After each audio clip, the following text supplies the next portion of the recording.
Everything is fine here at Attention Block AA23, a Star Wars podcast. I'm Mike, joined by Bogie, here to talk some Star Wars with all you guys. I'll get the business elements out of the way really quick. So hit that subscribe button, bring us your follows, likes, downloads, reviews, ratings, everything. Any little thing that you can do really goes a long way in getting our podcast and YouTube channel out there, the name of it, amongst all the Star Wars channels that you might be finding. So again, any little thing that you can do, we greatly appreciate it. And our that is up. So bring us your questions, comments, opinions, ideas, all of it. We would love to bring you in as part of the show. So so I think we're going to keep this one pretty short for today.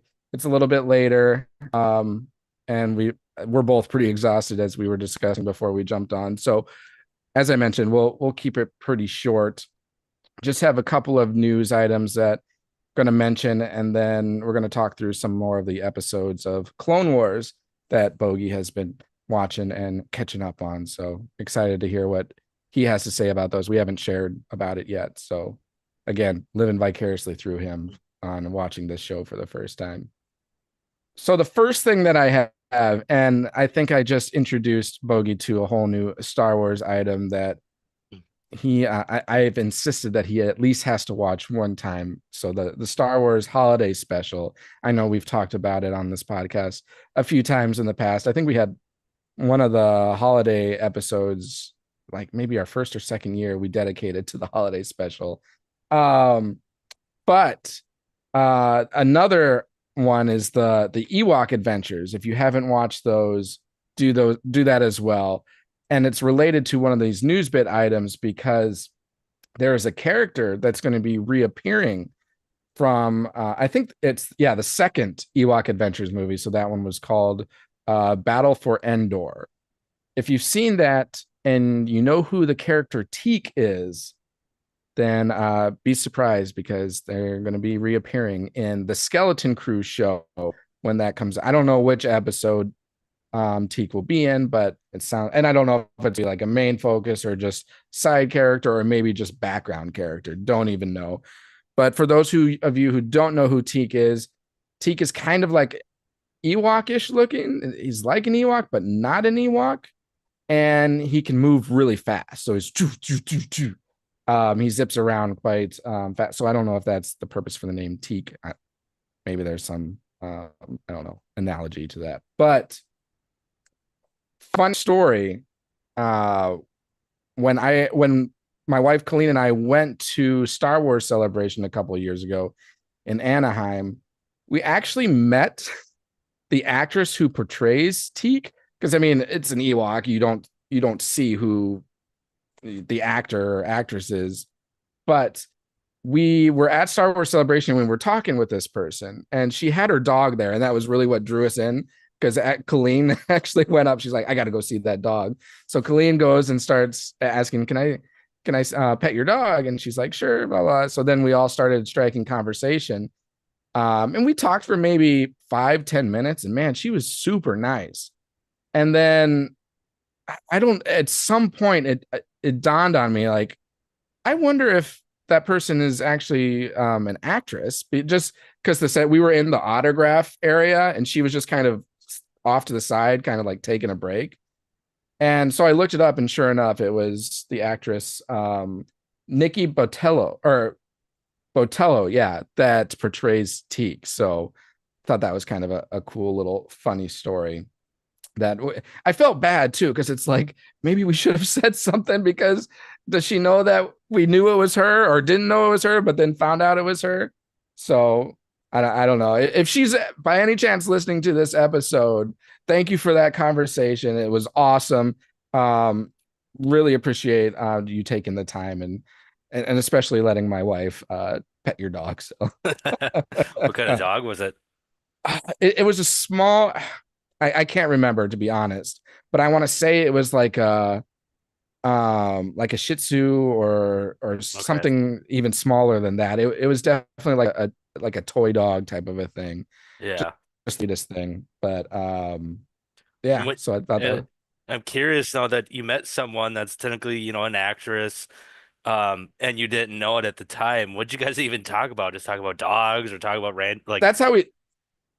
Yeah, that's how we started. We're talking about dogs, and we said that we have dogs of our own, and kind of directed the conversation a little bit, and talking about Star Wars Celebration and everything. But yeah, I mean, And she talk never about once being mentioned like, well, now you got me. You want an autograph? And no, you would be like, who are you? Like, right. But like, there's two reasons why I appreciate that. One, it shows how humble she is. Like, yeah. doesn't need that kind of attention, just wants to, strike conversation and get to know some people. And two, it makes the conversation that much more authentic because Oh, it's for like sure. she's truly like trying to, learn about us and everything and not really directing the conversation towards her. So just phenomenal person. Again, like now I want to go back and get her autograph because Yeah. I've been like, I met this person and I had a great conversation with them. So yeah, just a cool little run-in story. And now again, like I just feel completely embarrassed that I didn't say anything. So That's that interesting when you kind of, like we've talked before, when I went to Minneapolis Comic Con and met one of my favorite actors, and you just get starstruck and you don't know what to say. mhm. That's funny that you ran into someone and you don't even realize it, and then you're like, well, that conversation came off really naturally. Like, Right. and I wonder if they appreciate that part versus like me going up to the guy that plays Will Riker and he goes, another one of these weirdos that doesn't know how to spit out his words. Like, Oh, that's too funny. But the other thing that gives me a little comfort is she probably recognizes that, or she knows that she was in costume, so it's probably not like obvious to people right away that she might have been Teek. hmm But now I'm curious, like, is she reprising the role as Teek? Like, is she going to be playing the character again, or someone else, or or is it just going to be like a puppet or something? I don't know, because it's an Ewok, so hmm it could be a puppet, but And it could be someone else, but yet she does maybe other side work, voicing or any of that kind of right, stuff, right.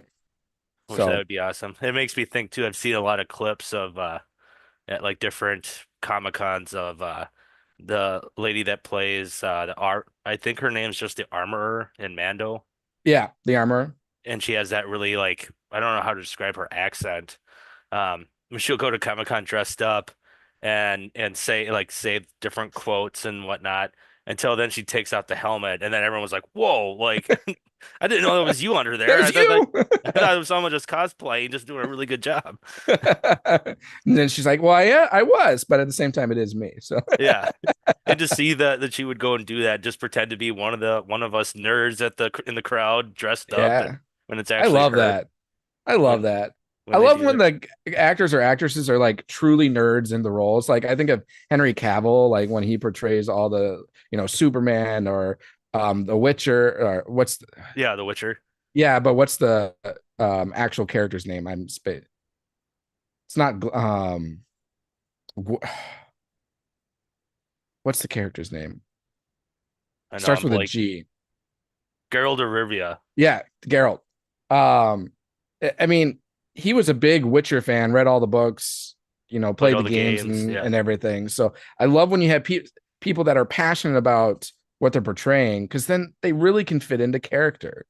hmm And I mean, not to beat a dead horse, but that's why, was it last week we were talking about that Star Wars needs to bring in writers that have knowledge and are fans of the show or the movies, because then the writing will just naturally be better in my opinion. But And kind of uh give the fans what they want yeah, in a way versus because coming they up are a with fan. They are a fan, so they'll yeah, know yeah, what the fans want because they're one of them. yeah, versus someone up coming up with their own creative idea and being like the fans going, "What the hell was that?" I think Yeah. that's why I think a lot of people felt with the new trilogy where he had like Mark Hamill took the lightsaber and goes, "Meh." Yeah. Like, and So, I heard Mark Hamill even came out and said that when he read the script, he wasn't a fan of it. And he said, "This yeah, isn't Luke Skywalker," but I don't know exactly. if there was some obligation that but he still played the part, even though it's not wasn't his personal choice of how that character's path went. So Right. Yeah, I really wish they would have listened to Mark Hamill on that. Yeah. Which like goes Uh, back to like the one key person that I think has done his best to bring it, or two people, it'd be Dave Filoni and Jon mhm. Favreau. You can tell they're fanboys and Oh yeah. they really bring out the character, especially when, you get Clone Wars I'm watching, Mandalorian that Jon Favreau's kind of, now granted it's kind of has his hit or misses still, but for the most part, I think it's been great versus something like the Acolytes, where I don't know who came up with the idea and storyline between all of that, because some of it just I don't know, it doesn't Yeah. fit that Star Wars theme to some extent. That it was kind of like reaching, I guess. Right. Well, and it makes you wonder too, like how much power or authority do these like Favreau or Filoni truly have? Because I mean, they're still reporting to people above them, like Kathleen Kennedy, and then Hmm. Kathleen Kennedy is, reporting up to either Disney or the, the board or everything. So it because technically Filoni gave the approval for the Acolyte. He didn't like write it or anything, but he gave it the okay. Again, though, like if it was up to him, would that show have been what it was, or did he just give the okay because it was the direction that Disney and Lucasfilm was looking to go, and he still has a job that he has to maintain. So Yeah, if he's busy doing his own projects and whatnot, and maybe they just wanted mhm. to give his sign off, and you see a lot of producers do that. Um, how many times? Um, Going a little off topic, but kind of what the whole writing and producers and what they do. How many times I think when they made Terminator 1 and then they made Terminator 2, James Cameron was behind, the camera.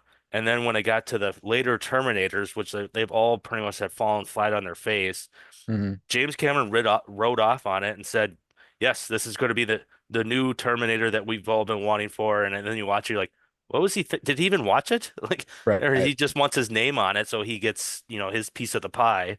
right. So, Yep. And that's why I don't really blame. I mean, he has a role to play in it, but I put a majority of the blame on Filoni for the Acolyte.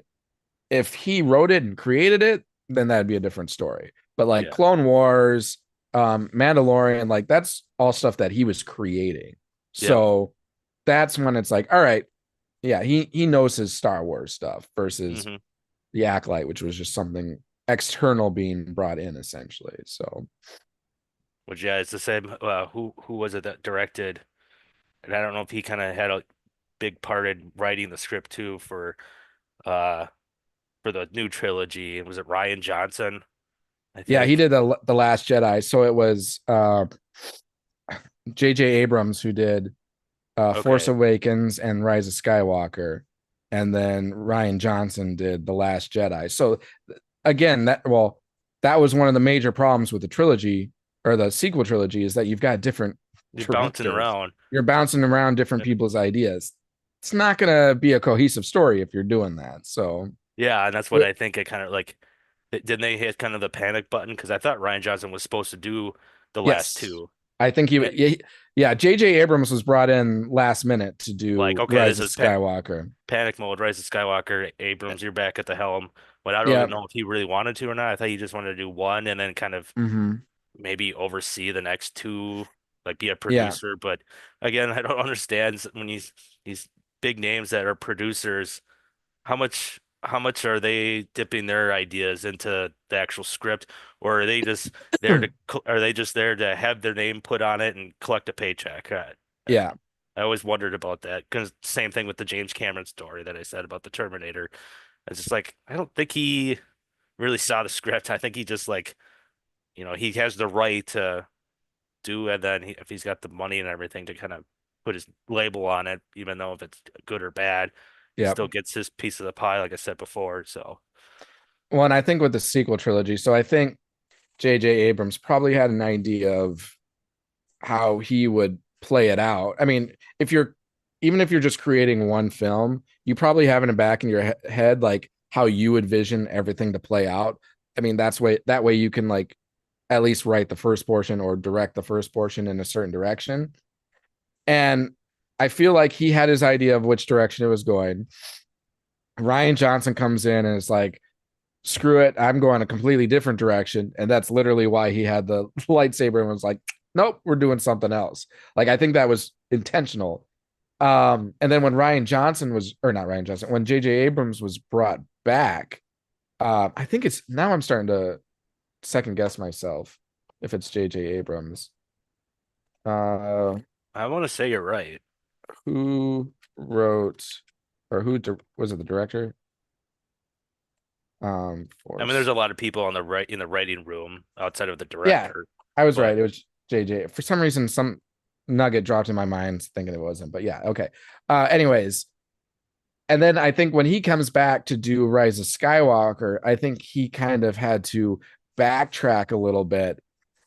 And because that Rise of Skywalker movie, I came out of that and I'm like, that movie was really rushed. Like there was a lot in it that they jam packed into 2 hours. I mean, literally, the line is there. Somehow Palpatine returns. So that's his way of being like, I originally was planning on Palpatine returning somehow. That never got brought up in Last Jedi, but it's an important part in how I want to end this story. So somehow I need to bring him in. So I'm just going to be like, somehow Palpatine returns. yeah, they just and that's what I felt too. It's like felt like they were missing something uh in the second film, and then when it was Rise of Skywalker, it just like he just got shoehorned in there. But it Yep. was like there's no time for disposition. It's just we just gotta tell him, yeah, this is the whole time it's been Palpatine. It's like Yep. that probably was supposed to be revealed in the last Reveal. movie as like Yep. a kind of like a teaser or like cliffhanger into the next movie. Kind of Yeah. like the whole Empire Strikes Back with the whole Luke finding out Vader's his father. Like, Yep. what if you just in the Return of the Jedi, you just like no disposition at all. Just, oh yeah, you didn't catch that? That's Vader. Vader's his father. Like, it's like you gotta build up to it. Like, Yeah. For instance, like in Rise of Skywalker, that scene where the shuttle or you're supposed to believe is transporting Chewbacca Chewie is was in it. flying off, and like both Kylo and her are like pulling at it, and then she does the Force lightning. Like that's something that could have been put in the second movie to give this indication. Oh, that's a Palpatine power right there. So it's like not telling you anything, but it's after you watch everything, you would go back and be like, oh, that makes sense now that I know that she's a Palpatine. So And then to little te kind of little give that teasers like that. give that tease that too that you could have done and that is she like, oh, that's a dark force user power, like Yep. tease like, oh, is she turning to the dark side? Or Yep. because I mean I guess they did show that a lot in the Rise of Skywalker of her kind of conflicting within herself and realizing that Palpatine was her grandfather, right? I understood that. Yeah. Yep. Yep. Grandfather. And like, is that my destiny is to go to the dark side? 'Cause and I thought I was hoping to sh see a little more of that because I remember in the trailer that gave me goosebumps is when you saw the e like she's like almost like fighting herself and you can see the evil version of her Mm-hmm. and she had that like double lightsaber thing, but then it doesn't really go anywhere. Like you could have had Right. more of that, kind of how Luke in Empire Strikes Back was at Dagobah with Yoda and he like fought Vader, but then when he like chopped the mask off, it was his own face in there. So it's like him conflicting with it himself. Yeah. So you could have explored that. Like you have to your fans, like you could have our creative juices, you could have done something like that to kind of made the. But no, that's we got the dump that we got. But Yeah. So I feel like J.J. Abrams was just doing damage control yeah, that's a good way with to a put it. lot of it. And because of it, it just turned out to be a flop. Because his Force Awakens, I think a majority of fans out there will say that was a good movie. Hmm. Like it, I know one of the biggest criticisms, which is I agree with, it's a lot like A New Hope. Hmm. But I think that was intentional. I think that was to give you the illusion that we're kind of doing a similar story, but it's going to go a different direction. That was what I came out after watching it the first time. So I'm like, this was a good movie. But then what follows after that is kind of what ruins the sequel trilogy. But it shows that J.J. Abrams did a good job with the first one, and I feel like he would have done a good job with all of them if he was the one doing it. But because he Behind had the to do helm, yeah. damage control, then that third movie of that sequel or that trilogy gets a bad rep, which then he gets blamed for it. So I don't know if I truly blame J.J. Abrams. I blame the top for not having one person direct or produce all three of the movies. God damn it, Mickey Mouse. You just had to. It's it's Or almost who's in like charge? Jar Jar Binks? Who's in charge here? well, I mean, they probably like this is a cash cow. No matter what we do, we're going to get money. So let's use this franchise to give people, different people their shots at doing a Star Wars film because everyone's going to be like, "Hey, I did a Star Wars film. I did a Star Wars film." But like hindsight, that's caused a lot of tension and frustration within the fan base. So Oh, for sure. And you could hopefully, say, go ahead. I was just going to say, hopefully they learn their lessons um, for future productions. Yeah. And then, yeah, who's ever in charge in the of the superiors in Disney? I mean, you're seeing the same thing happen with all the Marvel films and Yep. content. It's just now it's becoming just quantity and just pumping out stuff that's like that's not quality at all. It's poor writing or no one cares about certain characters anymore. And I, that's why I think Disney got desperate and got yep. Robert Downey Jr. to come back. Yep. I'd rather have like one show, maybe two shows a year, one film every like what they used to do, like every 3 years, and it'd be great content versus what they're doing, or for a while what they were doing, having a film every year and like three shows every year. So to your point, concentrate on the quality versus the quantity because the quantity can only like dilute a lot of stuff, especially if it's not great material versus just concentrating on good stories. Exactly, and I think the quantity is also hurts because, I'll using Marvel as an example, uh, go see a movie and be like, "Well, who's that character? Who's that character?" I'm like, "Oh, you didn't see that show? Oh, you didn't see that show?" And they're like, Mm-hmm. "I can't keep up with all these shows to know what's what." I think in the Deadpool Wolverine movie, there's some experts in excerpts in it that relate to the Loki show.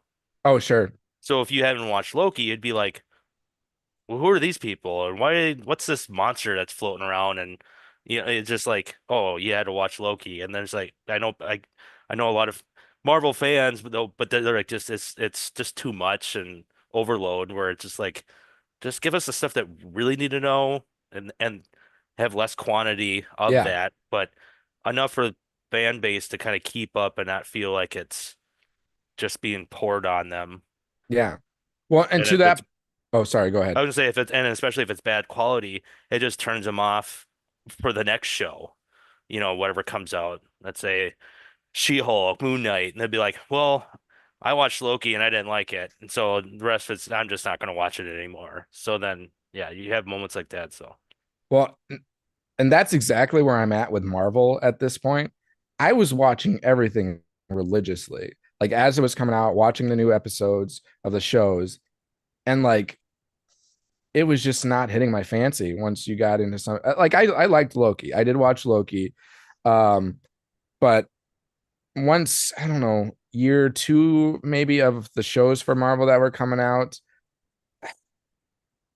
like Ms. Marvel, I didn't even watch She-Hulk, um, Falcon and the Winter Soldier. Like watching some or WandaVision, I wasn't a big. I know some people are a fan of that. I did not like it. I just powered through it just to see what would happen in the end. Yeah, Otherwise, that was rough. That was a rough one. Loki was good. Hawkeye was okay.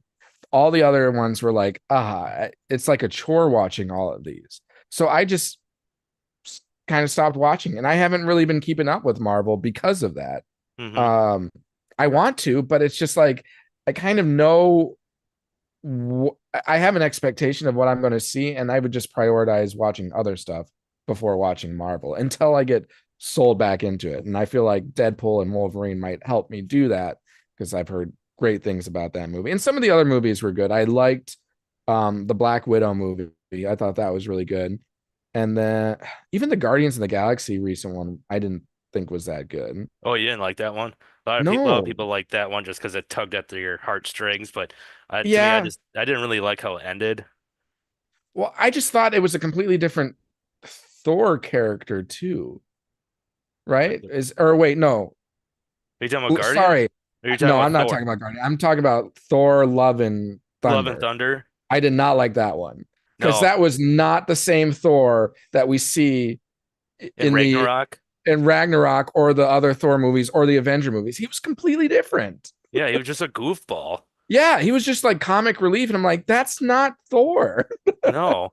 And then how they go and waste, I think potentially could have been a really good villain and Christian Bale playing the Butcher or the Yeah, God Butcher. Like he was kind of in it, not.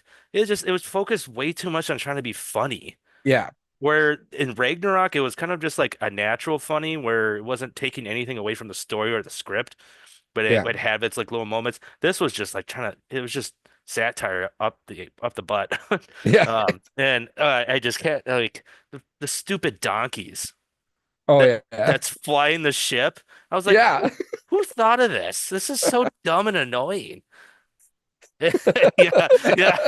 Let's really get the creative juices Yeah, going, right? Like, they consulted Towley from South Park. If you ever watch South Park, yeah, yeah. want to get high? um, but when you were talking about um, like there's so many shows now that you kind of have to watch them in order to understand.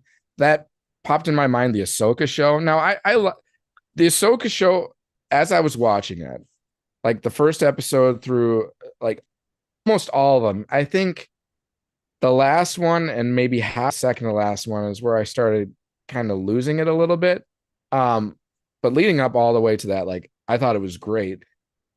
However, before the show released, they said that you didn't need to watch any other Star Wars, like you didn't need to watch Clone Wars or Rebels to understand the story.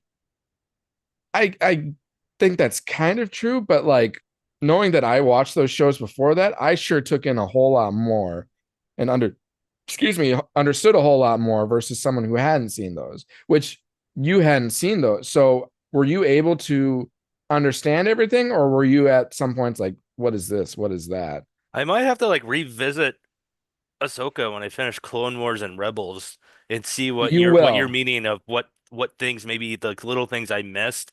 Um, because Oh, there was a lot of I bet you have no idea what those statues were that oh on that Balin planet Skull where Skull. Balin Skull was standing on. I think It, I had to look it up because I was curious, and then that's what I think you I learn heard that it. from Clone Wars. Clone Wars, right? Yep. So once you So get done with Clone Wars or you hit a certain point, then you'll be like, okay, now that's and I felt like that at least at the end of it, that was definitely a focal point for Balin Skull's like story on how it's in going to continue because his he's journey. standing on the statue and the statue's pointing. Hmm. So it's like you're telling us we don't need to watch Clone Wars, but we were supposed to understand like what that scene is if you haven't watched Clone Wars. Hmm. Yeah, that's what. If that's truly what they said, then I think they're completely wrong because there's a lot of characters I didn't even. Um, I think I said before, I've seen a lot and spoiled a lot of clips and Yep. YouTube showing me some things of the Clone Wars and Rebels and understanding the characters. Um, if I didn't watch that, there'd be half the characters I'd be like, okay, new character, but really they're not. You've gotten to know them more. Uh, I forget some of the names. Like, is it Ezra? Yeah, Ezra Bridger. Yeah, like he's in it. If I did wasn't spoiled by Clone Wars who he was, I'd be like, who's this guy? Right. And then like they're friends and like isn't like his love interest. So I don't know if I would call it so Sabine Wren, Cyprian, yeah. the Mandalorian character, he definitely throughout the Rebel show he drops these hints that there might be interest, but like I don't know if it ever truly progresses to that point. Um, I it, some people argue it's more like a brother sister relationship, which Oh, I can okay. see that, but some people also argue that there is a love interest coming from Ezra's side, but it's not reciprocated from Sabine's side, and I can see that too. Okay. So, But but yeah, yeah, like there's those more context to it if you have seen the Rebel show for hmm sure. And along with more of the other characters, and then you got um Thrawn. Ewan McGregor's wife now Oh yeah. that plays Hera. yeah, like she you could see there was like she did a really good job of showing this kind of compassion and trying to help them out, what she could help Ahsoka and whomever out with whatever mission that they're on. Um, and I imagine that's just more exploited out, more dispositioned more in the show. Yeah, So yeah, I if that's what they said, I totally disagree. I think watching Rebels would have probably really helped understand a lot more, and then along with Clone Wars, to understand and appreciate the little good moments. I think that's the word, appreciate. Because I think people who didn't watch Rebels could still enjoy the show, but I think there'd be so much more appreciation for many of the moments that take place if you had watched Rebels or if you watched Clone Wars and you have certain understanding for, the gravity of some of these moments. Like when Sabine first meets Ezra, like to someone who hasn't seen Rebels, that's like, okay, cool, they reunited. But if you know their backstory, you'd be like, that's freaking huge. It's That's huge. awesome. So Yeah. like I don't understand why they would be like, you don't need to watch Rebels. I would have gone the other way. I'd be like, if you have the opportunity to watch Rebels before you And watch if this it, show. and then if anything, be like, okay, you don't want to watch it all? Here are the key episodes you got to watch. Yeah. And then on top of that too, and it's like I wonder, kind of figured that when Ezra ran into that droid that's Yeah. on their ship that helped him construct the lightsaber. Yep. Yep. And I was like, okay, I don't know anything about this droid, but he must be an important droid. And of course, then I watched a clip of Rebels. And like, yeah, he's actually an important droid in their like little cast family of, on their adventures. So it's Yeah. like little I things like remember that. him. I remember him more from Clone Wars. Oh, is he in Clone Wars, not Rebels? Yeah, because there's episodes where there's like young Jedi um Oh, yeah, yeah, yeah. that are Okay. like searching for their kyber crystals and they're going to construct their lightsabers, and he's in that. Hu Yang is the name of the droid. Okay. um he might be in Rebels though. I'm not saying I think he is in Rebels if I'm recalling correctly. I might be completely wrong, but I know he has more of a story in Clone Wars versus Okay. anything else. Okay, and I could be completely wrong, but I thought it was just Rebels. But no, that makes sense 'cause I do recall in Ahsoka, he was talking about when he was helping him construct the lightsaber, talking about helping younglings get their first crystal and first lightsaber and constructing them and everything. Yep. And that's why on that ship he had all the parts and everything.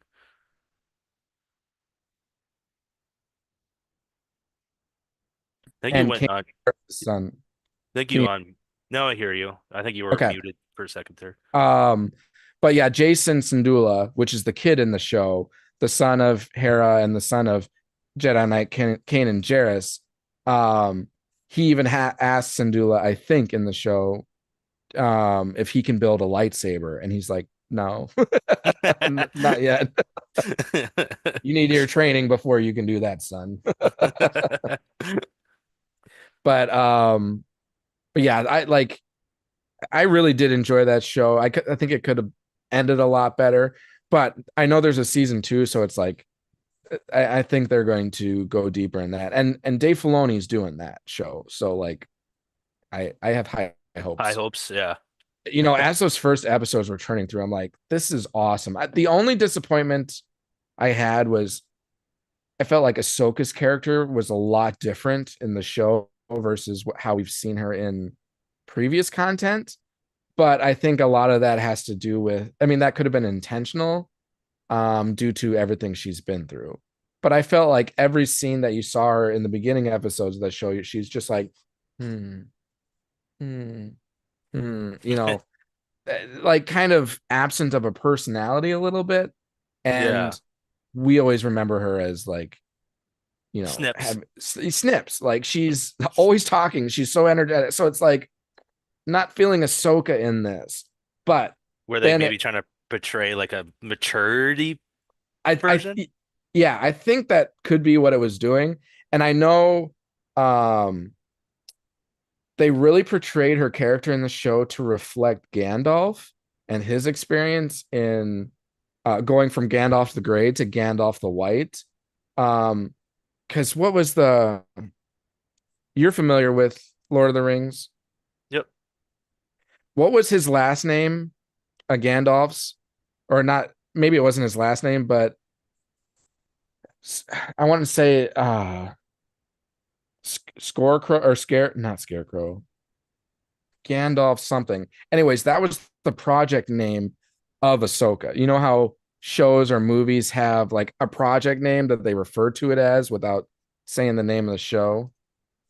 I'm gonna look this up. Those Gandalf Lily doesn't have one. It was just Gandalf the Gray and Gandalf the White. Stormcrow, I think it is. Gandalf Stormcrow.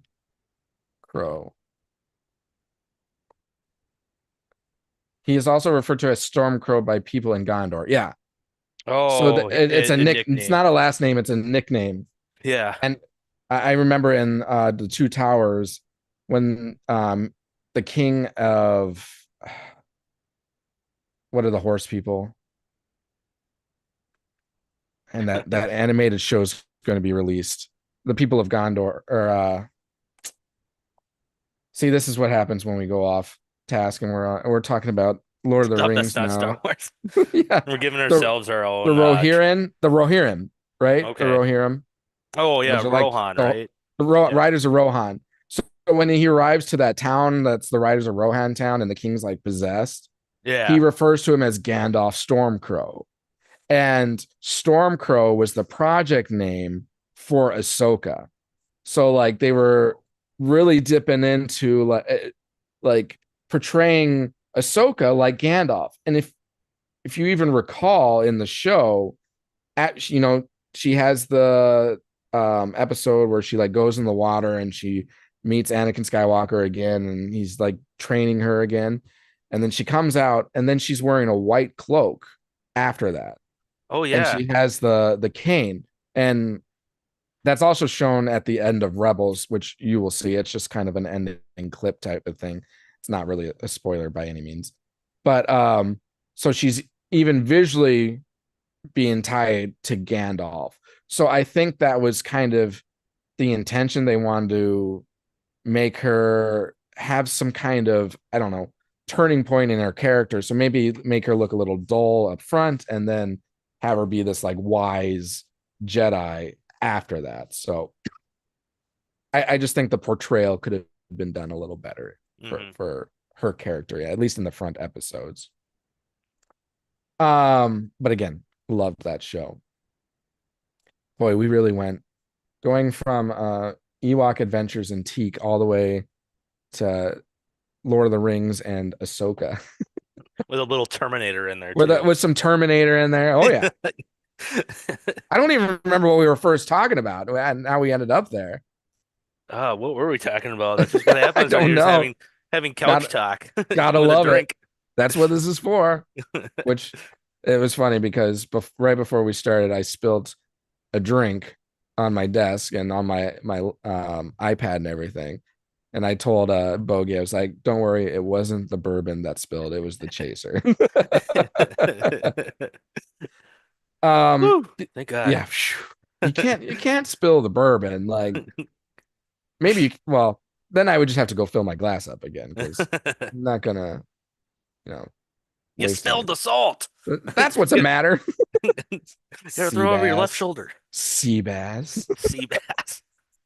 Here we are going off now. We're talking about Dumb and Dumber. Seabass said that.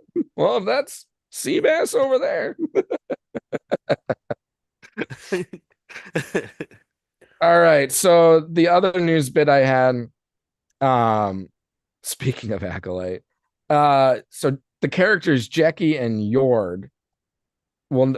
It's been announced that they will now have their own YA, so young adult novel called The Crystal Crown. Will be written by Tessa Gratton and is scheduled to release in July 2025. The only reason why I bring this up is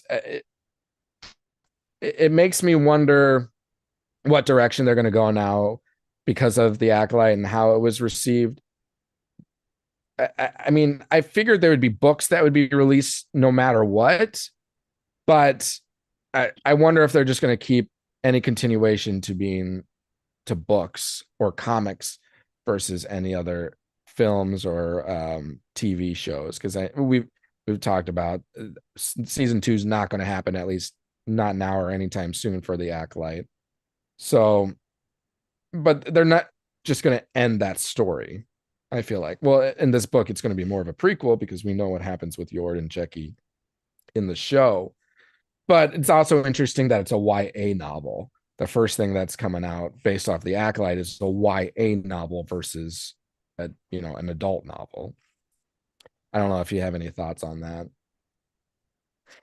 No, like I said, I didn't even watch really much of the Acolytes. Wasn't Right. really my favorite anyways. So I kind of like we talk about Marvel stuff. It's like it's bloated content that I really just don't care. Yeah. So I'm sure at some point I'll watch through the entire Acolytes just to appreciate how bad it is. Well, But I mean, I it has its and the only thing moments. is I don't want I mean, but I guess you did start watching it and then you weren't enjoying it, right? No, yeah. Okay. Because I wouldn't want you like not to watch it because you hear other people think it's not good. So then, but I would still anything Star Wars related, I would still recommend people watching it and formulate their opinions and everything because there's still pieces you can get out of it. The only thing that the things that frustrate me more than anything are just the lore breaking concepts because I don't like when you just completely change something in a story. Now there can be arguments made that I mean happens all the time. It has happened in Star Wars before, true, but that doesn't mean I enjoy that. And I feel like there was a lot more lore breaking, and I feel like it was more intentional coming from the Acolyte show versus other things that were more like happenstance. So that's just my 2 cents on that. Yeah, no, I totally agree. Whenever they mess with content and and I'm nitpicking, but like I said with this Clone Wars, how Dooku's got an apprentice, but it was just one of those things. It was like, well, it was always two Siths, no more, no less, and now you kind of just broke that wall down. And Right, uh, but again, that's just nitpicking. But when they keep doing that kind of stuff, then it kind of gets a little annoying and breaks that lore part that you thought was fact, and it's kind of not. right. Yeah, I completely agree. Because like you Um, said, it's the creative writers trying to put their own twist, and it's just that it's Disney writing off on it, saying it's okay, when really the fans should be the ones writing off on it, saying no, that's not okay. well, it's just so fascinating. Like you look up fan films on YouTube and everything, and a lot of the stories that these fans create are like genius. Hmm. And not even like YouTube videos, but you listen to YouTube channels or podcasters that come up with their own theories and like how they would portray something. And it's like, I would love to see that. Like now I want to see that. And you compare that to like what these paid professionals are doing. And it's like, I feel like that fan should get paid and for doing their idea versus, what we got here. So yeah, I totally agree. at least a lot of fans are still doing fan films too, and there's so many great ones out there. It's one of those like late night things. I'm watching YouTube, and then it's a rabbit hole, and then it ends up being like 3 in the morning, and I'm like, crap, I got to get up for work in like 3 hours. I totally hear you on that. The one fan thing I've always loved is the remake of El Guinness as Obi-Wan against Vader. Oh, there's the What do they duel call it? scene. Yeah, where because it just didn't translate very well back, back in Mhm. the whatever the movie was made in the 70s or whatever, like lightsaber fight was kind of lame. And you're like, Yeah. how do you go that from like Revenge of the Sith when they had one of the most epic lightsaber battles, and then Hmm. when they came up with that kind of that remake, I was like, oh, this is so cool. I agree with you. Like I would, and I'm sure someone out there has done it where they've clipped together their own like a New Hope movie and they threw it in there. Yeah, I heard. Yeah. I would, and hey, even George Lucas went and did like what do they call that? The special editions or something Hmm. where they like added in technology and everything. Like I feel like you could. Can you cut this and put it into the actual movie? Because and even the music in the background and everything, it's just like it is really hitting on point for what this scene is. And Yeah, it gives uh, me goosebumps every time, especially when they're at the very end, where it just like Luke comes out and sees Obi-Wan fighting or Ben Kenobi fighting Vader, and they're just like, "J- j- j-" and then all of a sudden he just does that, and Vader just wants. That's like they're like going duking it out hardcore, and there's a yeah, point where Obi-Wan gets like knocked to the ground, and he uses a force push and it pushes Vader yeah, back, and then all of a sudden his head just rolls up, and it has that like that music, and you can hear Anakin's voice from when he got chopped down, like I hate you. Like, Yeah, oh, like that just gives me goosebumps every time. that person knew what they were doing when they did Yeah, that. complete fan service right And even there. at the end of it, when Vader's just walking away and it shows him not picking up the saber or Kenobi's saber, but using the Force to pick it up, and Yeah, dude, that's awesome. Like yeah. anytime we can see the Force being used is freaking sweet. So like a Force push, and then that's what that's what Star Wars is, man. That's the uniqueness of Star Wars. Yep. Especially the uniqueness of creating the characters of Jedis and Dark Sith Lords and everything. Yeah. It's like they And are literally the wizards of the universe. space wizards, man. That's what this Space is about. wizards. Yeah. Evil and good space wizards with their light swords. I don't know. Well, let's move into Clone Wars and talk about the 3 episodes that you've recently watched. Sure. So last I was on season 1, episode 10, Lair of Grievous. Already talked about that. Looks like they beefed up kind of an interesting backstory of on him and his kind of lair. But moving on to then where I left off was then episode 11, um, Dooku's Count Dooku's capture. Okay. And I I don't know. I found that episode kind of hard to watch with. Or was that the next one? Yeah, I think it's the next one. Felt like that one was kind of rushed. It like abruptly ended, but then you see it segue Okay. into the next episode. Yeah, and you get this typical. I think he's trying to escape his ship. Anakin was captured in a false kind of as a trap, so that Obi-Wan would get there, and then they'd both go take down Dooku. But Dooku escapes, and then they get in the ship and they chase him down onto a planet where they had the smugglers or the pirates, if Sure. you recall that. And of course, I'm trying to remember this. but then this, of course, this like goes back to this the I see themes throughout the show that they keep trying to hit, like they crash land, and it's like makes me think of that one scene in Revenge of the Sith, like we're coming in too hot. And Oh, then like, sure. and then Obi-Wan's like, oh, another happy landing or whatever. It's like now they've been hitting that hard with like all these crash landings that Anakin Yeah, does, and Obi-Wan thought, oh, I thought you were a better pilot than this. And they keep making fun of him. And I think there's going to be a later scene in one of the episodes where Ahsoka crash lands. She's like, well, good thing Master was passed out because he would not have been happy with my landing. It's like, okay, enough. Okay, right. We get the point. yeah, we get the point. And then of course, Skywalker keeps losing his lightsaber. They keep Mm, continuing that theme. I think yep. they were in the cave trying to chase down Dooku, and he dropped the rocks on him and then took his lightsaber. But then this is where it gets really interesting. So, um, Dooku goes to the smugglers or the pirates because they're like raiding the ships because they're all crash landed. And he's like, I could use some passage to wherever they're going. And that's where he ends up getting kind of captured, I guess, and ransomed by the Republic. But he had Anakin's lightsaber and his own lightsaber. And then he gets on their ship. And then when they land where they're going and gets off, he doesn't have his lightsaber. I'm like, how do you lose your light? What? Your force presence and everything. And these smugglers somehow got him off your belt. Like, I couldn't, I didn't buy that. Like, That is sneaky. yeah. Like Mr. Deeds. Yeah, yeah, yeah. So I think that was about it for my So that was for my Clone notes. Wars season 1, episode 11. 11. Yep. Hold on, because I'm trying to recall this one. Yeah, Dooku captured. This one's just not ringing a bell as much to me, so that's why I'm trying to. How did it? Oh, okay. Now this is sparking memories to me. But yeah, it segues into the next episode, but I didn't at first I'm like, wait, is that it? Because all of a sudden just like I forget what was happening, and all of a sudden just went to credits. I was like, you didn't even really give me a cliffhanger. It just ended. I was like, Yeah. okay. It's like Well, I'm guessing.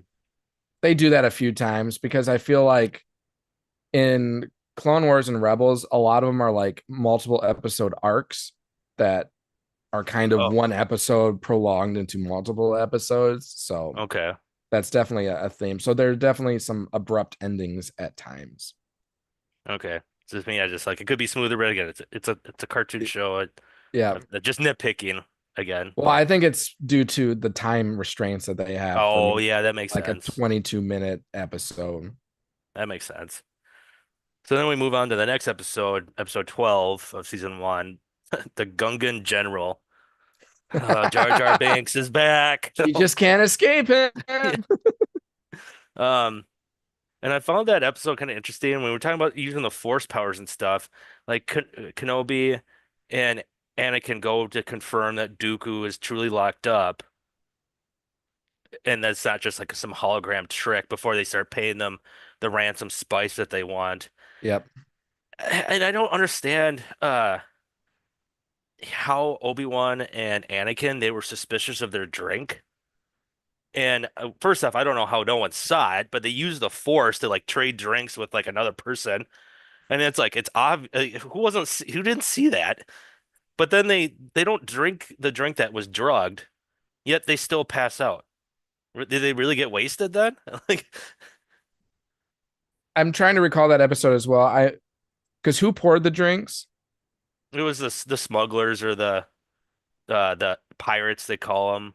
And Okay. it was one of the like they're like in their like little hometown and they're in the bar partying and getting Yeah. drunk and like they had one of the waitresses like get our Jedi fellows a drink and let's have cheers or whatever and then like they like raised their glasses but then they quickly because I think Obi-Wan and Anakin looked at each other like this is suspicious Yeah. so they used the Force and like the other people that had their glasses up they like swapped cups and I was like how did no one not see They that? froze time so no one noticed anything. And then, no, just Oh kidding. yeah, yeah. But so it looked like they had a clean drink, but they still end up they wake up and they're in a prison cell with like banded or cuffs and all that stuff, Yeah. only to find out that they're cuffed to Dooku as well. So it was like the three of them like tagging Yeah. along, like Wasn't it like it like almost some looked like a lightsaber whip type of thing that's like yeah, yeah, connected to all, yeah. yeah. And then when we're talking about using the Force, like neither Anakin's supposed to be one of the most powerful Force users, but here it's Dooku that's having like Anakin, of course, is gonna make a smart ass remark about like, wouldn't you think first objective is to get us out of here instead of grabbing food? But what he was doing, he was grabbing the knife off the plate, Yeah. and then he used that to like open the prison door. And I was like, "What you're saying, Obi-Wan or Anakin couldn't do that?" Uh, Right. I Well, and I think this is just my perspective of like that is that I mean this is still taking place between um episode 2 and 3. So I think that Anakin is still definitely in the learning process. Like he has the potential. They know he's going to be like the most powerful, but he's not quite there yet, and he's still kind of immature as it comes to the Force. He's still a great general and everything, but he's still got a lot to learn. So, okay, and like if you put this in the lens of initially being kind of like a kiddie show, it really dumbs it down a little bit more than it should. So that's part of that feeling. Like what you're thinking is, I'm sure everyone was thinking and agrees with you. But once they understood the target audience, then those themes kind of change a little bit more. So oh, got it. Okay, that makes sense. As they're trying to just get their feet wet with yeah. the season one and everything after the movie was a success, and they wanted to But continue. I think it was their original intention to be like that, like kind of aloof, kind of okay, this is kind of stupid, and I don't understand this because it's more bringing it to a kid's level. But then It seasons, matures over yeah, time. yeah, for Okay. sure. And then yeah, I found it interesting though, the whole dynamic of the three between Anakin, Obi-Wan, and Dooku and their like arguments and whatnot. And Dooku's like, if we weren't chained up together, I'd kill you both, but I don't want to drag your dead bodies or something. I was like, dang, that's dark. That's pretty dark. Yeah, That's not really kiddie. yeah, yeah. And But then I love the I think it's kind of cool though because it's almost like well, it's almost like 3 generations of Jedi. Now there's a generation skip there because there's no Qui-Gon because right. it would be Anakin, Obi, Qui-Gon, Dooku. Dooku. But And then you go to still, add more, then it'd be Yoda. right, exactly. But I thought it was an interesting dynamic having three different Generations. generations of Jedi all literally tied together. Hmm. And then I can't recall. So then, as the movie progresses, you get to see Obi-Wan use his Jedi mind tricks on one of the guards that opened the doors. But it was just constantly they would find a way out and then get captured. They'd find a way out, get captured. And I was surprised that um at one point they almost got out, but they're all dangling, like Anakin's holding on the ledge, and then you had Obi-Wan and Dooku, and then when they were shooting their blasters, they cut the cord off Dooku, and he was going to fall to his death, but then Obi-Wan saved him. So I was like, that's interesting. Usually, I'm pretty sure, yeah, it wasn't Anakin, I think, yelling at him like, just drop his ass. Well, and I think that really follows the like concept of a Jedi. We're here to preserve life, Yeah, not take it. not Yeah. take it. Lightsabers are only for defense. It's not to kill or intended to kill, only if you have to. Hmm. Um, so even though Dooku is an enemy, they're going to try to save his life.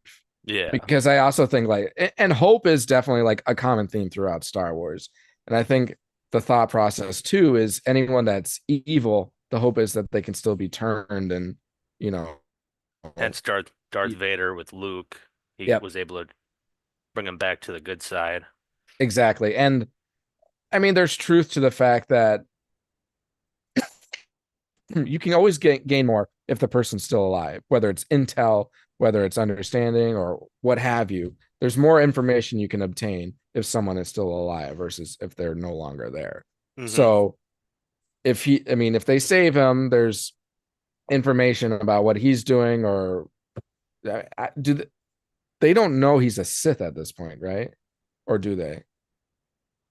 They got to because it was taking place after the second one. Yeah, but do they even know he's a Sith in the second one, or do they just assume?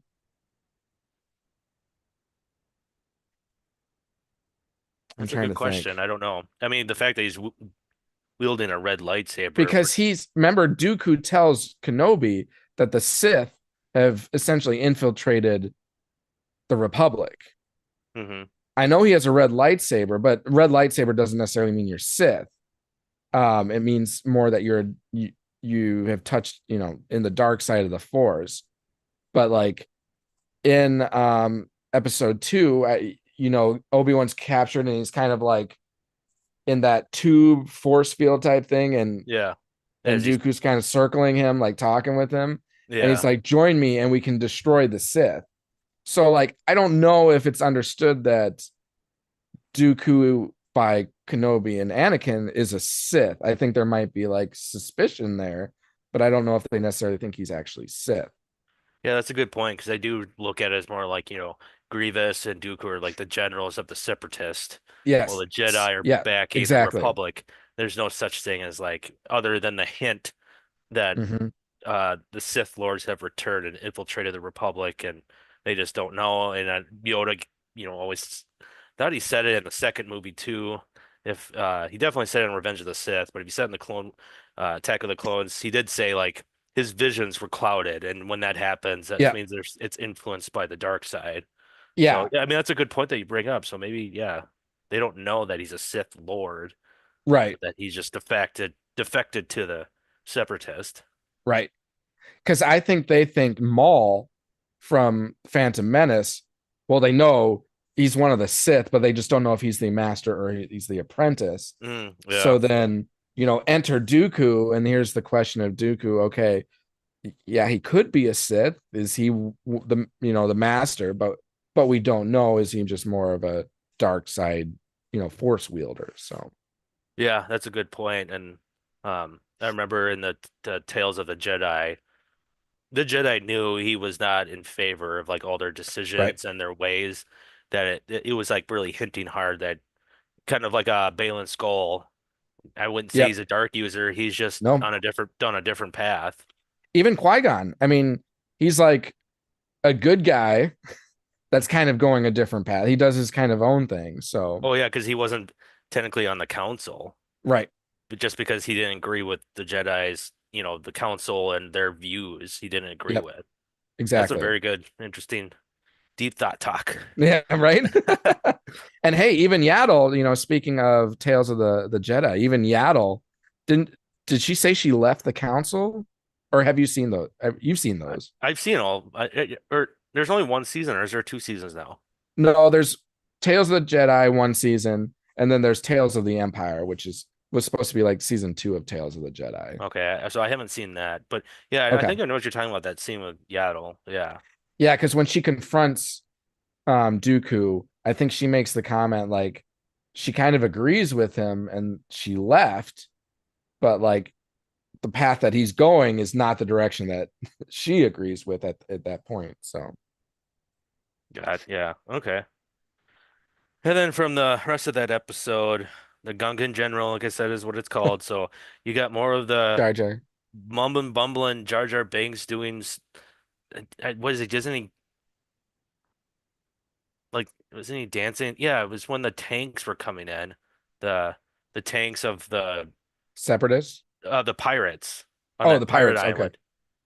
Because they crash landed, and then the one council member or senator died.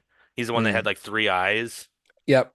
Yeah, so he dies. Some of the troopers died. So there's only a handful of them, and then they're um, looking down sight, and they could see the tanks coming in. And then somehow I think he gets on top of one, dances around the tanks, and then like out of control, shooting everywhere. And I'm like, good Lord, again! Like this dumb luck of just he is. He does have the force. Damn it, Jar. Yeah. Hey, Dark Jar Jar. He's the one masterminding and all. He's the dark side Yoda. But And we're just then I gonna don't, change course. yeah. And then I don't know if they changed voice actors because whatever there was a different the voice was just different They for did, I think, because I think Ahmed Best was used for some episodes, but not all. not I could all. be wrong. I could be wrong, but I Okay. feel like they used two different voice actors or for Jar Jar throughout the show. Okay. Because the voice of his was kind of like it just threw me off a little bit. Like took me out of the show a little bit. I'm like, ah, you're trying really hard, but it's not.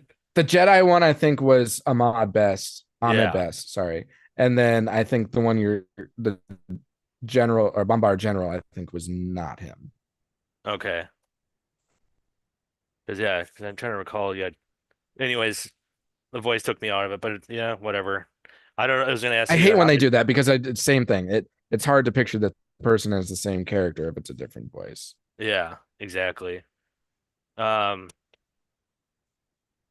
do we? How often more am I going to have to put up with the Jar Jar episode?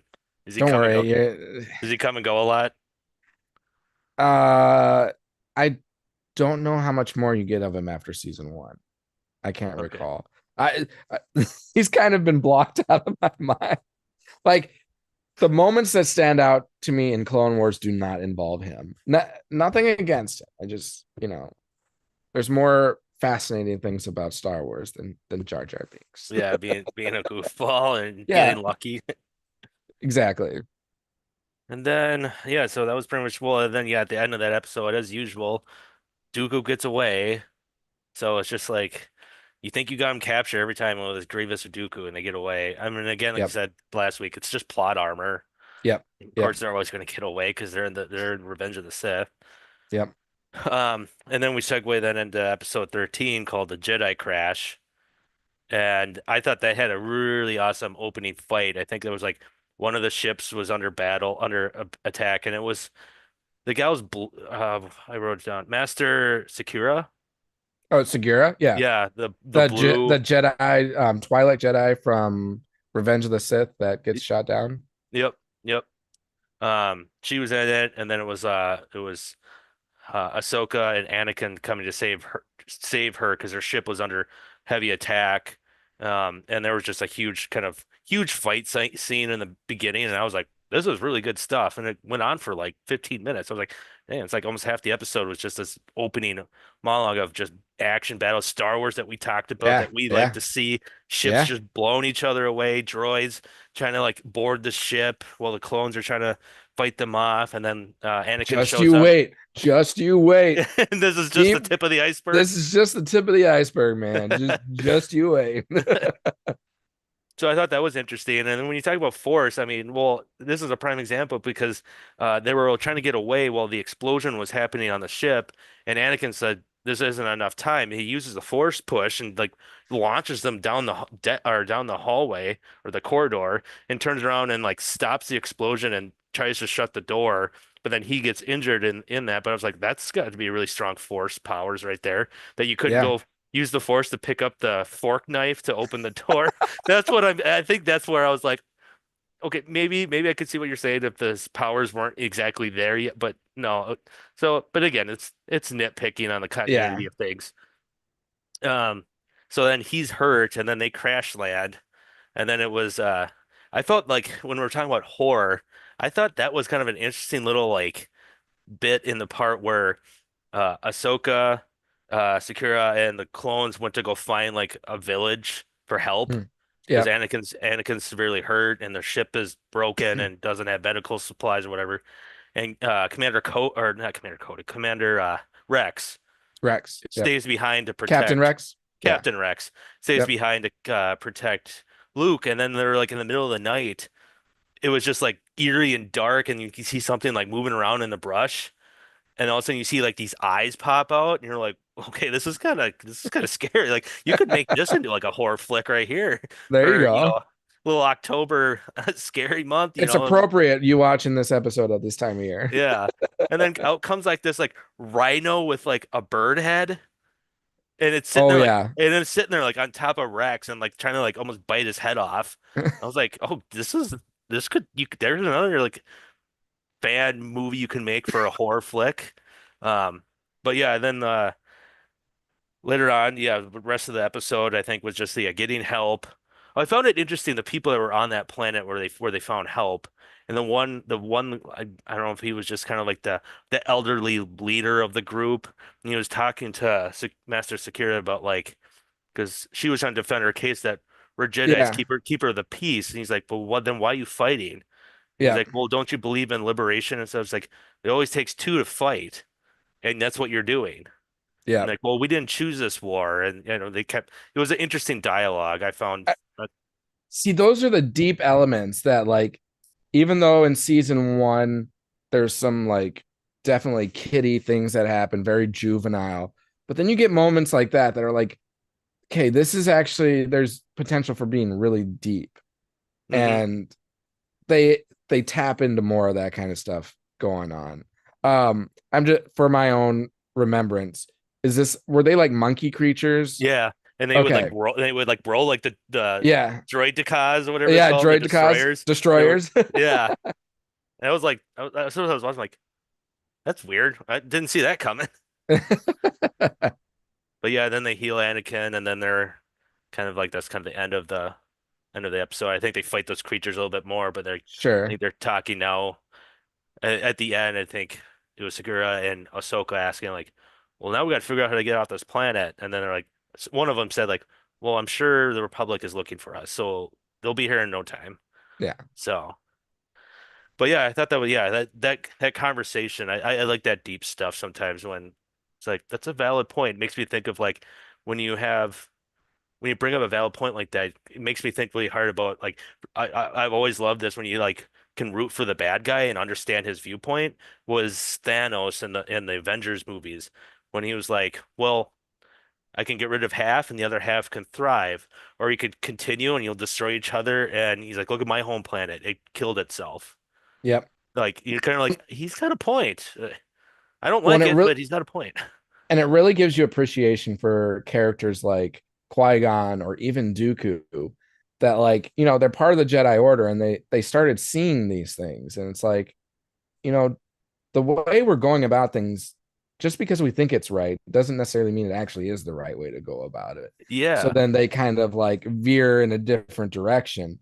Obviously Dooku kind of veers too much and kind of falls to the dark side, but it really makes me appreciate Qui-Gon because he could still stay true to being like someone pure and good, but still recognize that there's flaws in the Jedi. And it's more of a like naivety, or how would you say it? Being naive. The Jedi are kind of naive in certain ways, when it comes to different cultures and ruly aspects. So And they think their way is always the right way, but you probably could trace back and be like, we actually have changed over course of time, and we still think it's the right way. But if you look at like our original Jedi laws, or it's varied and yep, changed over time type yep, thing. yep. They're too much into their old ways sometimes. Yeah, yep. That's So why yeah, I love that's where Star I Wars, left man. off. So next up is episode 14, whatever that one's called. But And how many are there in season one? 23, I think 22 or 22, 23, 23. 22 or 23. So, Okay. and like you said, I'm trying to take my time and take some notes, enjoy it. You Don't told me speed through it. don't Don't speed through speed. it. Enjoy it. Smell the flowers along the way, because I really wish I could go back and, enjoy it again, because and I know, beating a dead horse, you're going to understand that more as you get into other, like, further seasons, because you're going to be like, oh man, this is pinnacle Star Wars content here. So, And I'll and hey, probably get you're to the just on point. Clone Wars. You're not even into Rebels yet. Yeah. And I'll probably get to the point where it's like, all right, I know you told me to take it slow, but I just watched an entire season in 2 days. Binge. Well, that's what Dustin and I ended up doing. So, because we were living together and we would just, it's like the Pop it whole in. Netflix concept, okay, we'll watch one more, and then it gets to the end and it's like, no, we'll watch another one. And then we'll watch another one. And then you just don't end up stopping.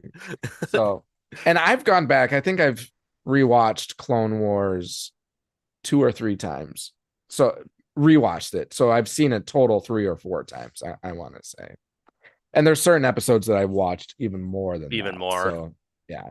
But from start to finish, I've watched it probably 3 or 4 times. So awesome, man. Well, yeah, continue to bring us, you know, your thoughts and everything as you continue to watch the Clone Wars. And yes, we're going to make you, well, I don't say make you, because I know you're willingly going to want to watch Rebels as well. And I can't wait for you to gain this appreciation for shows like Ahsoka, and other content, now having that experience and knowledge. So Yeah, I look forward to it. looking forward to it. And don't forget to go and watch Ewok Adventures and And the Christmas and special. and the holiday. The No, it's holiday special. holiday Holiday special. special. Life Day. We celebrate Life Day on Star Wars. And again, I still think it's fair. Everyone always assumes Life Day is like Christmas, but I would think Life Day is more like Thanksgiving, or Well, the family family's gathers. coming back together, coming home for the holiday type thing. Exactly. I mean, Thanksgiving. I know there's an element to that with Christmas, like coming home for the holidays, but to me, Thanksgiving life is more. I mean, Thanksgiving planes, is trains, and more. automobiles. Yeah, That's a Thanksgiving exactly. movie. The thing my dad, whenever I watch that movie with my dad, Trains, Planes, and Automobiles, he always makes the comment that that movie was actually filmed in the summer. And then in those scenes where he's at the airport, like going through the snow, they imported that snow for the scenes. Like, it was in the middle of summer and it was really hot. I don't know why my dad always points that out, but it Brings makes up me the interesting facts. You're like, exactly, interesting, but I don't really care. I don't need to know that. Like, but exactly. thanks for letting me know. He's always like, "Did you know that there was no snow? This was in this." I'm like, "Yes, Dad. You've told me 5 or 6 times that this is the case." I don't know. It just sticks in my head whenever I think of that Did you movie. know in So Sixth Sense, Bruce Willis is actually really dead? No. what, Dad? You ruined it for me. Because that is a true story. You Is told that me what you that. were alluding to? Yeah. Yeah, Okay. you told me that. Yeah. Did you know? Did Like, you? I didn't need to know that. I No. haven't seen it yet. Have you seen the movie Sixth Sense? No. Did you know that he was dead? Dad, I said I haven't seen the movie. That'd be like revealing the end of Saw 1. Yeah. I mean, so many Oh, that people guy in talk the about. middle? Yeah. Watch out for him. So many people like Sixth Sense was such a great movie. I'm like, well, I didn't get to experience that because I knew the whole time. But all right, well, I will. I mean, hey, look, we ended up going 74 minutes in, and here we said we're going to do a short And one. we're gonna do a So quick short one. yeah, this is how it always goes. Um, so I will wrap us up. But I did, we've been talking about Halloween themes, and made the comments that I had watched uh The Fall of the House of Usher. And I can't believe I forgot to mention, speaking of that show, that Mark Hamill is in that show. He's one of the main characters in that show. Really? So another reason to go watch it. And hey, it ties into Star Wars because Mark Hamill is in it. He's like the lawyer for the House of Usher and or for the Usher family. And not what did Dustin said, the fall of the House of Diddy. The Fall of Diddy. um but yeah, so Mark Hamill is in the fall and he does a good job. He does a really good job in it. So go watch it as well. I say the one thing I've been watching that you should consider looking into. Did you ever watch Dahmer? Yes. They Are have you that gonna now. say They're monsters? monsters with the I want Menendez to watch brothers. it. I want to watch it. It's it's good, but girl, it's there's some tough. If it's all based off Yeah. Is true it inter. very equivalent to Dahmer? Because there's No, disturbing. no. No.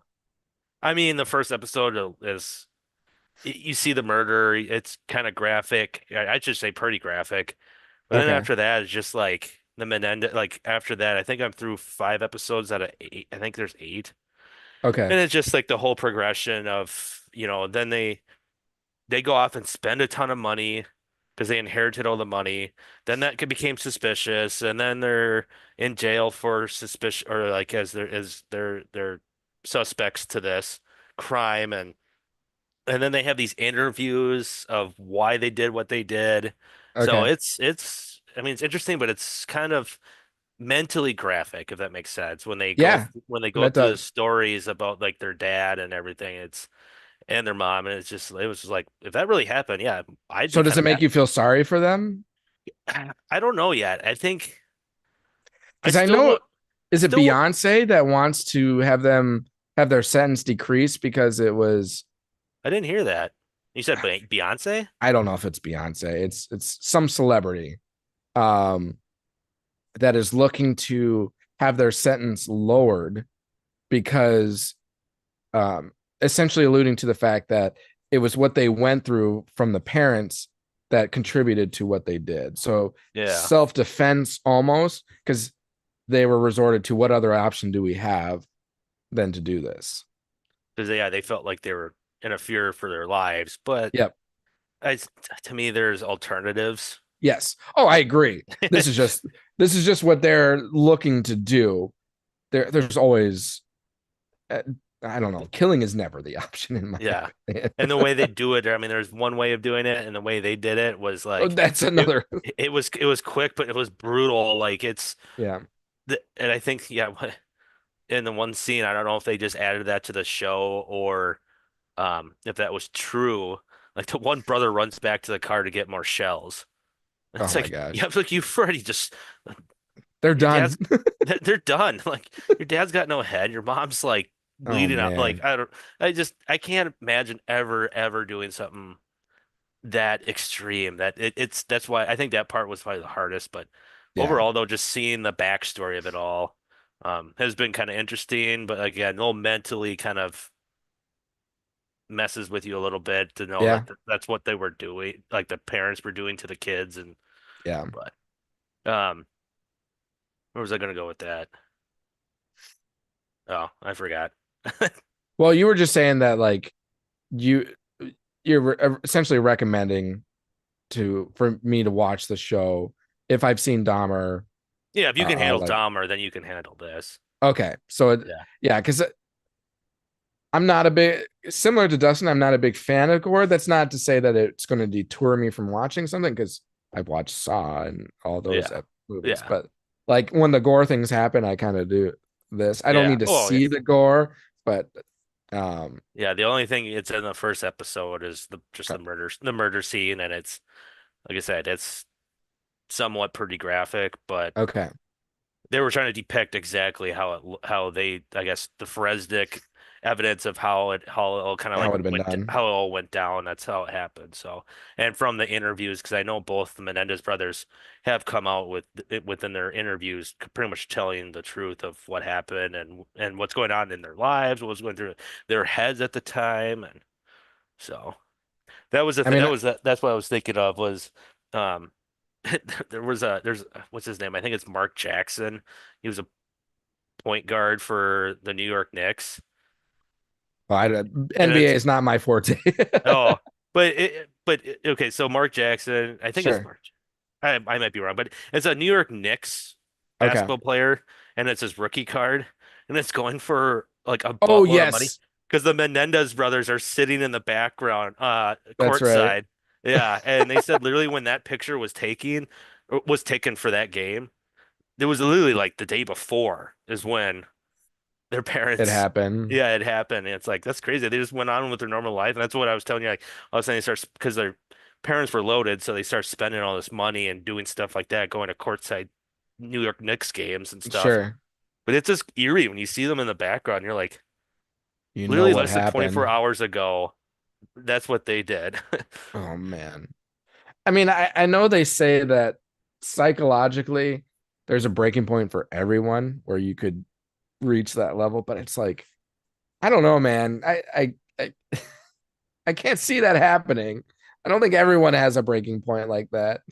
People have breaking points, but that doesn't mean their breaking point is going and shooting up people or Yeah, anything. going to the extreme of Yeah, extreme. exactly. Man. I I'm the see, and my wife makes fun of me for this. So I'm the type of person that like I hate spiders, but if I see a spider, like I don't want to kill it. I take it outside, and then I'm also afraid of it. So that it's this whole like dance of me like like trying to get it outside without it like crawling up me. So like I I can't envision myself ever getting to a point anywhere near that because I can't even like kill a freaking spider. So I don't know. I think it's just like justification sometimes. And I don't know. I think there's just like evil, unhinged people out there that, you know, I don't know. It's That's just a whole like this. nother rabbit hole we can go Yeah, down. it's like the scene in Dark Knight when Alfred's talking to Batman about like what makes this guy tick, what makes the Joker do. He goes Alfred goes, some people just want to see the world burn. Exactly. There's no rhyme or reason for what they do. They Yep. just want to see it burn. Yeah. Don't And it's don't put me on a level that is equivalent to someone that can go out and like shoot people. No, like I'm not getting to that point ever. Like, no. Some people just want to see the world burn and hmm they will do that. So I think yeah. we're just hopefully we're all surrounding each other with people that aren't like that because Yeah. that could be toxic in a way. So Oh, for sure. For sure. And we do see a lot of it these days. And I don't know if it's we see more of it or just because of like social media and everything we calls get. it out more. Yep. It becomes front and center more often because we're a society now that's immediate news. That never used to be the case. So hmm I don't think it's happening more often. I think we just hear about more of it these days. So Yep. all right. So I know I said we will wrap ourselves up like 15 minutes ago, but I will do that now. hmm I will just call out to our social media handles. You can find us on Twitter at DetBlockAA23pod, on Instagram at detention_block_AA23, and our Facebook group and YouTube channel, Detention Block AA23, a Star Wars podcast. And you can also find us on TikTok at DetBlockAA23. Hit that subscribe button, follow us, like us, download our episodes, rate, review, all of it. We greatly appreciate it. And a little thing that you can do, it definitely helps us out. So, yeah. Any final thoughts from you? Oh, still surviving. What's it now? This is week 5 or 6. Losing Oh, track of time because you're a I've done part of the so many show, now. man. You don't need to count them anymore. No, it's been great having you on, and you just one other head on the couch, Oh or yeah. one other tush on the couch, I should say. Yeah. Appreciate the conversation. So looking forward to having more of them. And with that, have a great rest of your day, great rest of your week. We'll look forward to next week, which is the week of Halloween. I think we'll talk more Bogie Clone Wars, and I'm thinking we'll talk about Terrifying Tales, the Lego Star Wars movie. It's like 45 minutes long, so it's a quick little movie. I just watched it today, so we'll talk a little bit about that next week as What's your well. quick review on it or your I mean, Your rating on it, I guess. What's your Rotten Tomato score or what? my Rotten Tomatoes score. Well, I mean, being a Lego movie, I think you kind of have an understanding of what you know what What to the expect? expectation. Yeah. Yeah. Knowing that, I thought it was good. I mean, I thought it was fascinating. There are some things that I learned about the Star Wars lore, whether it's canon or not. I mean, the movie isn't canon itself, but it pulls from canon content, and there were some fascinating elements in it. I think it's worth watching, and there are some quotes in there that I kind of took note myself. I'm like, oh, that's kind of cool. And some callbacks as well. So I was entertained. Let's say that. I enjoyed it. It's not like, oh my gosh, this is Clone Wars or Rebels or, Empire Strikes Back. No. It's a Lego movie. You know what to expect, but it was Mhm. entertaining to me. And it's kind of cool because can I just give you the theme of it of how it Sure. like starts out? So they're at Darth Vader's castle on Mustafar, and the cousin of Jabba the Hutt is turning it into like a themed hotel, a Vader themed hotel. And in the process, they come across what's his name? Do you remember in was it Rogue One when they show Darth Vader and he has like that cloaked like assistant guy? Oh yeah, yeah. uh, I think Veneer or something is his name. He's kind of like the main baddie in this. So like this is his time to shine. So he encounters and it's Poe and BB-8 are like the main good guy leads along with this like kid that they meet that's helping in the construction of this uh Darth Vader themed hotel. And